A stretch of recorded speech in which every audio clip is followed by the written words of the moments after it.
Le temps des sucres, c'est une période très importante, en tout cas au Québec et même du côté de Saint-Pierre-Baptiste. La TVC, justement, s'est déplacée pour savoir comment s'est passé le temps des sucres de cette année. Est-ce que la saison a été bonne? Oui, quand nous avons enregistré, il n'y avait presque plus de neige, donc on a dû manger de la tire, comme on dit, à la fourchette, mais c'était très bon.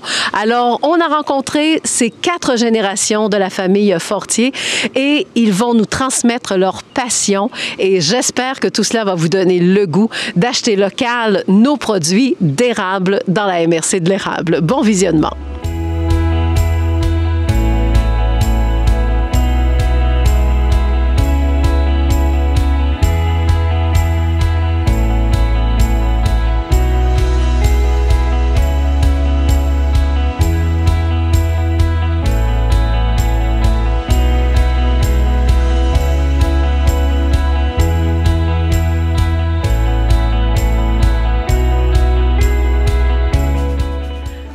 Là, on vient d'apercevoir l'arbre de vos souvenirs, Renaud. Alors, raconte-moi un peu, parce que c'est quand même un érable, quoi, de 200 ans? Environ 200 ans.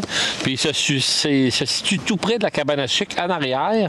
Puis, lorsqu'on était jeune, on venait de glisser, il y a une belle pente, on venait de glisser, puis on remontait toujours à cet érable-là, qu'on a surnommé la Queen, la plus vieille, la plus grosse.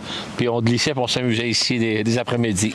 Vous avez toujours conservé cet arbre-là, parce que érable de 200 ans, est-ce qu'il y en a plusieurs sur ton terrain? On en a plusieurs, puis elle change de couleur comme 15 jours avant le temps de toutes les autres. Toutes les autres sont vertes, elle vient un beau orange fluo, une quinzaine de jours avant toutes les autres. Fait qu'on la surnomme la reine de l'érablière.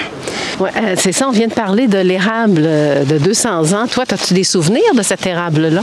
Bien, c'est toujours elle qui rougit la première, puis elle se démarque des autres. C'est un érable qui est exceptionnel. Hein? Vu qu'on est vraiment dans l'histoire, Germain, parle-moi un peu de l'histoire de la cabane à sucre, parce que là, présentement, vous en avez une nouvelle, donc qui a été construite cette année, en 2022. Mais avant, c'est le fonctionnement, là, vous avez commencé à entailler à Chaudière, là. Oui, mon père a commencé ici sur la ferme en 1938. Roger, il était ici en 1938, puis il faisait les sucres seulement à la petite érablière ici, qui avait environ 1500 entailles. Puis après ça, ils ont aménagé une autre érablière qui a monté au-dessus de 5000 entailles, qui est à 2500 pieds de celle-ci, là maintenant, tout est sur tubulure, qu'on emmène le réseau de tubulure souterrain. Tout est souterrain, fait que s'il n'y a pas de problème de gelage, puis tout est sous tubulure, sous haut vacuum. Il y a des nouvelles technologies. Ici, on a 3 cabanes à sucre, 3 générations. La génération la plus vieille, celle de ma mère. Celle au centre, c'est celle de Germain qu'on a faite pendant 45 ans, les sucres à l'intérieur. Et la nouvelle cabane à sucre, qu'Anthony va commencer à faire des sucres là-dedans pour toute sa vie. Germain, je me pose une question. Je sais que vous faites très attention à votre famille, les arbres, les érables et tout. Comme ici, on voit l'érable qui est coupé, dans le fond. Plusieurs l'auraient tout simplement donné fin ou abattu, là, cet érable-là. Mais vous l'avez même entaillé, là? Oui, on est très, très conservateur. Un érable de même est encore bien verte, elle produit encore. Fait qu'on l'entaille à tous les ans, puis on surveille s'il n'y a pas de fuite, s'il n'y a pas rien. Puis on l'entaille, puis on la conserve. Et quel âge vous lui donnez? Elle doit avoir 75 à 80 ans. Maintenant, de ce côté-là, vous teniez absolument à nous montrer cette partie-là de votre terre. Oui, c'est des belles grosses érables qui ont tout le temps bien coulé. Quand on était sur les chaudières, ça, les chaudières renversaient régulièrement. Ça renversait facilement dans les 24 heures des chaudières de 2 gallons. Puis on ramassait ça avec les chevaux à l'époque. Germain, qu'est-ce qui me dit que ça coule vite ou aujourd'hui, ça coule pas du tout? C'est quoi le signe? Ça coule, mais très, très lentement, parce qu'on avance en saison. Mais quand le réseau est nettement sous vide, les bulles avancent très tranquillement. Si ça irait plus vite, c'est qu'il y aurait une fuite sur le réseau, qu'il y aurait une entaille de mal entaillée ou une morsure d'écureuil à quelque part sur le tube. Quand le tube est sur la coche, là, comme on dit, là, ça se casse. Toutes les bulles se suivent, mais très, très lentement. Germain, là, je vois dans la tubulure, là, bleu et noir. C'est quoi? Nous autres, on a suivi des conseils, puis on a mis du tuyau d'1,5 pouce dans l'érablière. Ça augmente beaucoup le rendement de la coulée. Puis, pour éliminer les fuites, c'est ils appellent ça des spin seals soudés sur le main. Oui, ça, c'est le main, hein? Ça, le main, okay. Le main d'1,5 pouce. Des spin seals soudés, on enlève des joints, on enlève des restrictions. Ensuite de ça, ici, il n'y a pas d'union. Il y a comme ça une genre de wedge clam qui est rien que coulissant sur le 5-16 qu'on ne coupe jamais le tuyau. Fait qu'on élimine des fuites toujours. Puis en ayant le tuyau d'1,5 pouce, on a 30 mains à la taille est beaucoup supérieure. OK, ça c'est... Parce qu'on a beaucoup plus d'air avec un gros main qu'avec un petit main. OK, mais avant même, le petit main, il était noir. Hein? Mais on avait de la difficulté à voir les bulles, à voir les défauts. Mais après, ça s'est amélioré, que là, on a mis des tuyaux bleus. Puis maintenant, les fumées noires, on voit pareil des gouttes d'eau au travers. Ils l'ont mis moins foncé un peu. Fait qu'on voit très bien pareil. Mais c'est dû à quoi une bonne saison? Parce que là, est-ce que c'est la meilleure des saisons que la famille a vécues? Ou... Oui, cette année, c'est une des meilleures saisons qu'on a jamais vues. Est-ce qu'on parle encore de gallons, de quantité? Est-ce que environ? De livres à l'entaille? Oui, aussi. Ben, on est au-dessus de 6 livres présentement. Là. À l'entaille? À l'entaille, c'est très bon. Très, très bon. Très, avant très bon. que pour comparer... C'est pas terminé encore. Bon, ben OK, mais c'est pas terminé, mais habituellement, c'est quoi? Habituellement, c'est 4, 3, 4, puis là, c'est 5. Puis les raisons, c'est dû à quoi? La température. La température, puis là-bas, dans le Bas-Saint-Laurent, on a eu beaucoup de neige. Fait que quand ça coule pas beaucoup, quand il y a beaucoup de neige, ça coule pas beaucoup. Ça fait que là, cette année, nous autres, on a été choyés pour ça. Tu vends à qui, toi? Aux entreprises, aux particuliers? On vend à la cabane à sucre. Oui. Plusieurs galonnages. Puis aussi, on vend au fromage Chapiteau à Piscine-Ville. Oui. On fournit tous les produits d'érable. Puis après ça, tous nos barils, on les envoie à Saint-Ferdinand-B, qui est LB Maple Projects. Puis, c'est ça. Et là, on le transforme. Puis on le transforme aussi en d'autres produits dérivés, c'est ça? D'autres produits dérivés, fait qu'ils transforment, eux autres, puis ils nous ramènent nos barils vides. Même si on vend à l'international, dites-nous que les Québécois, on va toujours avoir du sirop d'érable à manger chez nous. Hein? Ah oui, bien sûr. On va toujours privilégier notre bon Québécois qui est notre consommateur de bons produits. Là. Voilà. Fait que, on s'en va chercher l'eau d'érable à cette heure. On embarque.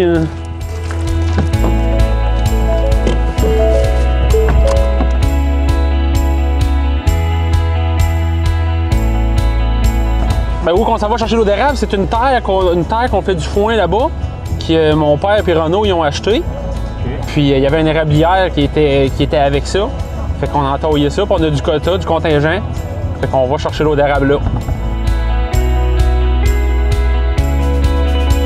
Ça ici, c'est la continuité de l'érablière que vous étiez tantôt avec mon père. Elle se termine ici sur le chemin. Ça ici à côté, c'est mon beau-père qui vient nous aider à entailler l'hiver.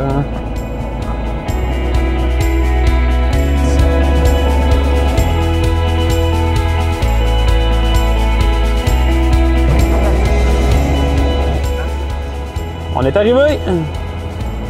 La petite cabane de pompage est là, on vient d'arriver. On va reculer pour faire le chargement de l'eau d'érable.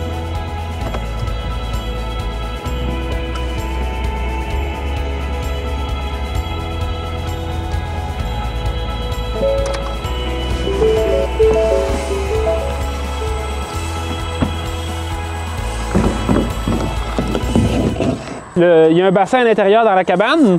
Puis là, on va ouvrir la valve qui va se déverser dans la tank. Puis là, mais quand on revient à la maison, on va redécharger ça à une autre station de pompage.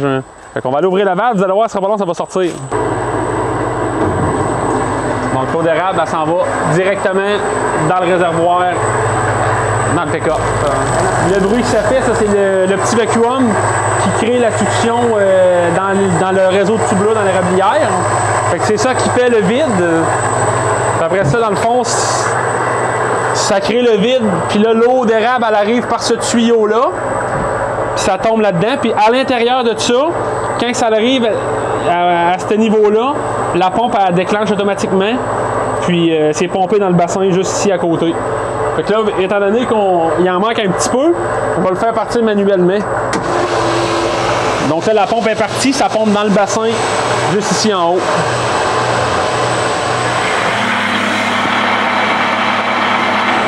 La capacité du bassin ici est d'environ 800 gallons. C'est l'équivalent de 2 réservoirs dans la boîte du camion. Puis dans des bonnes coulées, on peut... les plus grosses coulées, comme on peut voir, il y a eu de l'eau environ à 2 pouces du maximum. Les plus hautes coulées ont monté jusqu'ici. C'est assez c'est exceptionnel, c'est très bon. Parce qu'ici, on a 700 entailles.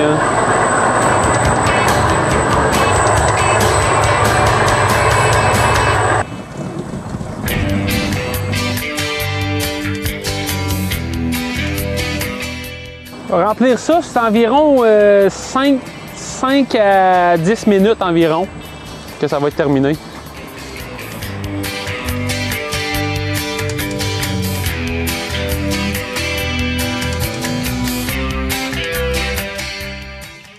Donc ici, on est dans l'érablière qu'on est venu chercher l'eau avec le camion. Les tuyaux noirs, c'est les mètres-lignes que l'air est tiré dedans. Tandis que les petits 5-16, ben, on appelle ça des 5-16, les tuyaux bleus.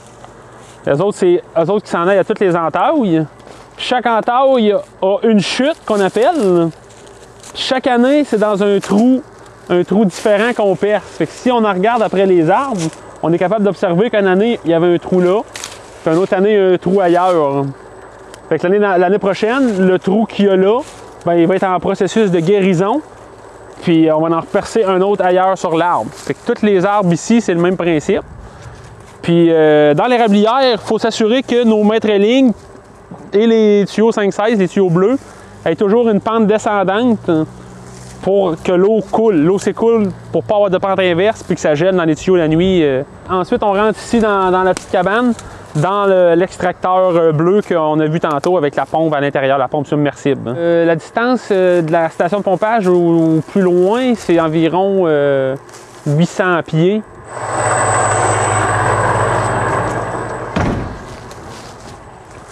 Ici, je vous présente Yvon, mon beau-père.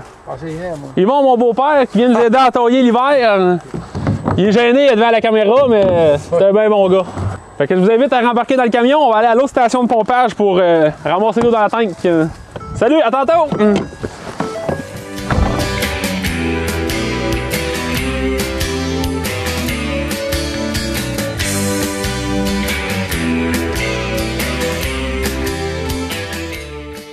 Dans le fond, l'érablière est en haut dans un champ, puis il y a un grand tuyau de quasiment 2000 pieds qui descend.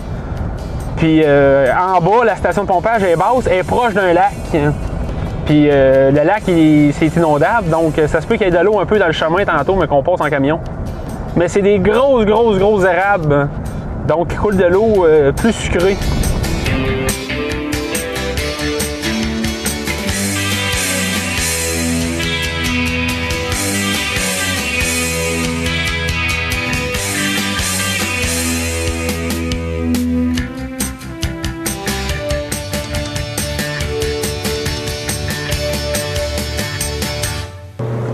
Donc ici, le même principe, il y a un petit bassin à l'intérieur. Sauf la seule différence, c'est qu'il y a une pompe à l'intérieur du bassin qui va pomper l'eau directement dans le réservoir. Le bassin ici, il est par terre, contrairement à l'autre cabane à sucre qui est surélevé, c'est parce qu'il manquait d'espace. Fait que le bassin il est sur le plancher, puis on utilise une pompe pour pomper dans le réservoir, dans le camion. Ça ici, c'est un vacuum-là, c'est le même principe qu'à l'autre station de pompage, sauf que sa particularité, c'est qu'il est refroidi à l'eau. Puis le vacuum est créé avec de l'eau. Donc, ça ne pollue pas. C'est la même capacité que l'autre bassin à l'autre érablière, mais il y a moins d'entailles que l'autre, mais les érables coulent plus que l'autre érablière. Ils sont dans un penchant plus chaud, puis les érables sont beaucoup plus grosses, donc ils donnent plus d'eau. Fait que le bassin a la même capacité que l'autre de l'autre station de pompage. La pompe est à l'extérieur. On l'abrille avec une boîte pour pas qu'elle gèle dans le temps des sucres. Mais c'est une pompe, on pourrait dire, c'est à la bonne franquette, étant donné qu'il y a seulement 300 entailles. Toutes les pompes sont en stainless pour les normes californiennes du sirop d'érable. Puis là, ici, mettons, il serait pas loin de déclencher, mais je vais les faire déclencher. Ça fonctionne avec une flotte. Il y a une petite flotte qui lève et ça fait partir la pompe. Fait que là, ça pompe dans le bassin sur l'autre côté.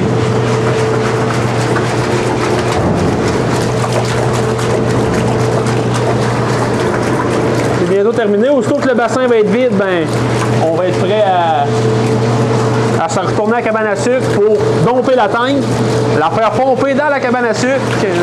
Après ça, mon père va sûrement la séparer avec le séparateur. Après ça, on va la bouillir. On va être prêt à partir l'évaporateur. Faire du bon sirop d'érable.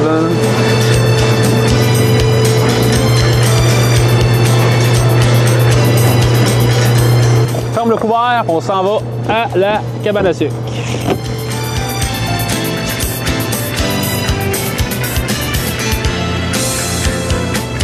Ici, on pourrait dire qu'il y a énormément d'eau parce que le bassin est renversé, mais non, ce n'est pas ça. C'est que c'est la fonte des neiges, puis toutes les rivières qui se déversent. Juste là-bas, il y a un lac, fait que le niveau de l'eau monte, c'est inondable ici. Donc, c'est pour ça qu'il y a de l'eau comme ça, mais aussitôt qu'il va se mettre à faire beau, puis que la fin des sucres va être prise, ça va tout se résorber, puis ça va venir un champ cultivable. Puis cette année, la crue des eaux n'a pas été trop dure parce qu'il y a des années qu'il y a de l'eau jusqu'ici dans la cabane. Fait que c'est des années plus dures que d'autres que c'est jamais pareil. Donc on s'en va à la cabane à sucre.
On vient de revenir à la cabane à sucre. On va plugger la tank au réservoir dans le camion. Puis ça, cette étape-là, on fait ça en général dans le temps des sucres 2 à 3 fois par jour. Puis souvent des tanks pleines comme ça. Puis là, dans le fond, je vais descendre en bas. Je fais juste... faut juste que je lève l'eau parce qu'il y a une poche d'air qui se fait dans mon tuyau.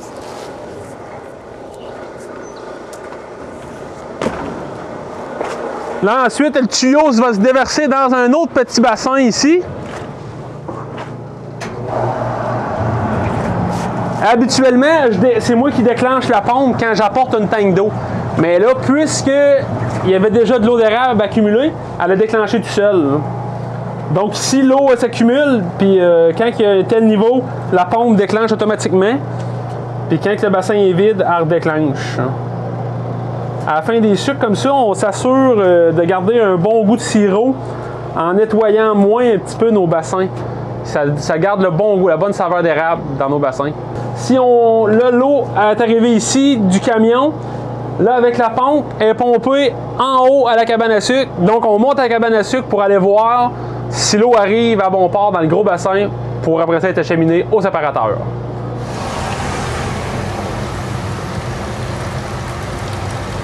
On va monter en haut, aller voir notre tank d'eau qui se fait pomper dans le gros bassin principal dans la cabane à sucre.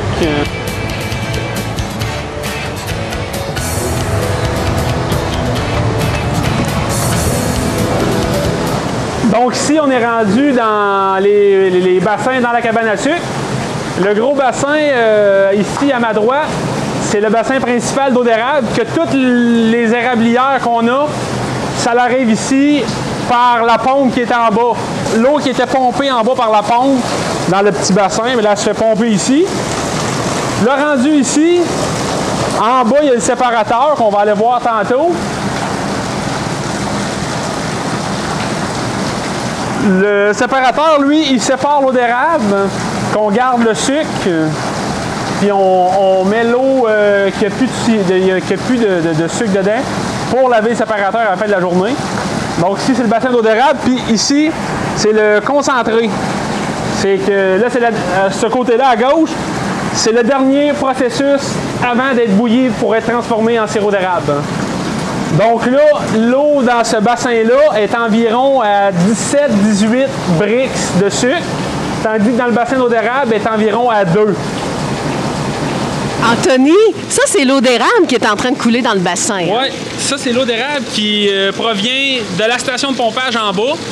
Mais là, pourquoi tu as un verre, là? Là, je voulais t'amener ici, moi, pour te faire goûter la différence entre l'eau d'érable qui est pure comparativement à l'eau qui est séparée. OK. Là. Donc, ça, c'est l'eau pure. Donc, c'est l'eau, on passe au test, faire goûter ça à Lydia. Donc, avec du sucre. Ça, c'est l'eau d'érable pure qui arrive directement de l'arbre. Bon, avec combien de taux de sucre? Environ 2 degrés brix. OK. Et donc, c'est très sucré. Non, pas tant que ça. Non? OK, non. je goûte. Je te laisse y goûter. Hey, l'eau de mon pays, hein?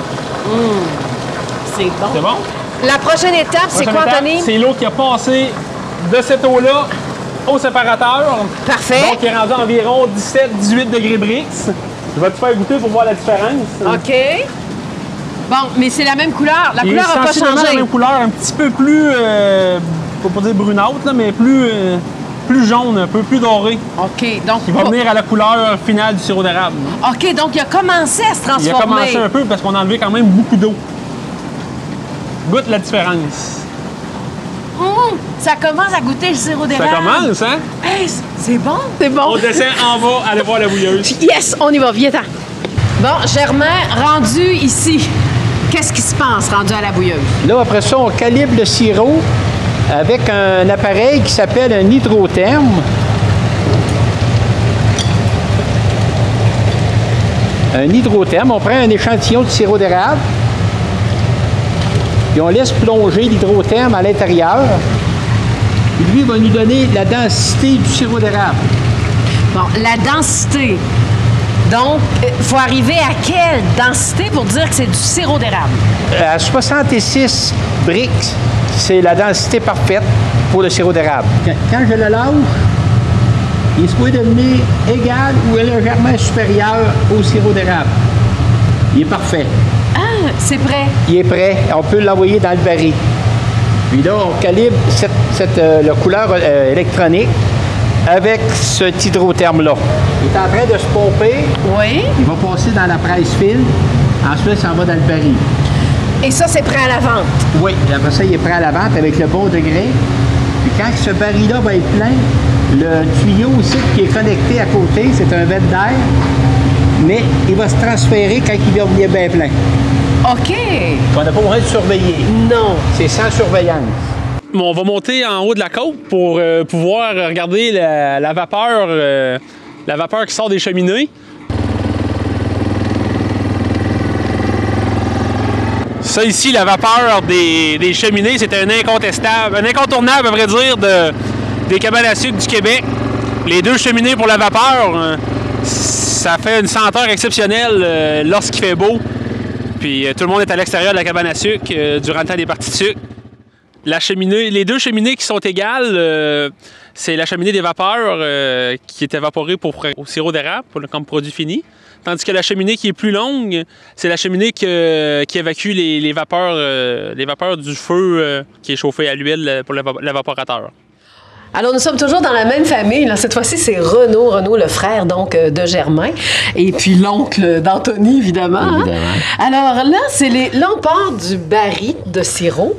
Et ça, c'est ça fait partie des produits dérivés que vous vendez à la population, là. Alors, on commence par quoi? Ça sort du baril, on fait quoi? Produits transformés. On part de l'évaporateur qu'on peut les mettre en canne comme ça pour vendre 8 cannes pour faire 1 gallon de sirop d'érable.